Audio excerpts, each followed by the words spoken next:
Welcome to Your Dog and You. I'm Shane. This is my co host, Polga.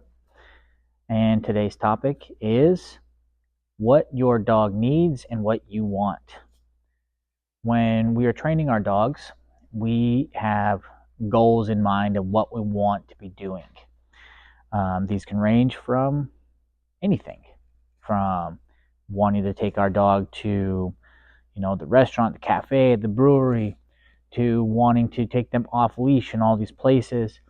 Um, and what we want is a good guide for how we are going to do our training. However, we need to think about what the dog needs. If the dog doesn't know how to walk on a leash, doesn't know how to be out in public without interacting with everything, we need to show them these things. And so we have to scale back our expectations. And if we go to try to do all of these things, it's probably going to be too challenging for the dog, and they're going to fail. And they're going to do other things that you may not want them to be doing. And so then they're going to be practicing other behaviors. Those things are going to be learned. And if we continue to do those types of things, those are just going to be what the dog does. So it's not about what you want, it's about what the dog needs. What you want is going to guide your training. If I want to be able to have a good walk in the neighborhood, then I need to practice with my dog. I need to practice with my dog inside the house. I need to practice with my dog outside of the house, down the road. I need to practice with my dog in different environments so I can build up the skill and the generalization of what the expectation is. If I just, again, try to go and do it, it's going to turn into probably a shit show.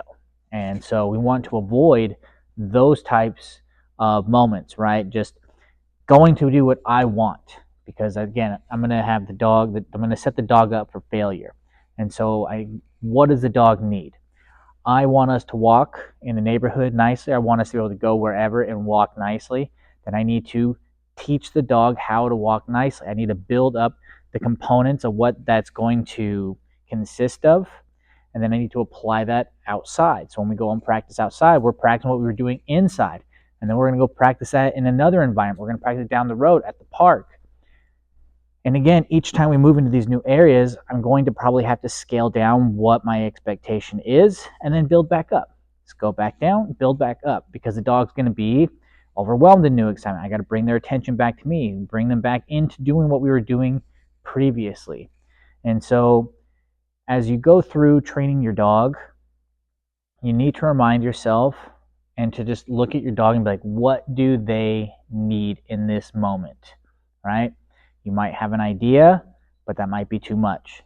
And so look at your dog, watch them, and help them out. Help them be successful, because ultimately the more time you spend in your teaching, the quicker you're going to get to where you want to get to with your dog with those goals. So think about your dog and give them what they need, and not thinking about what you want.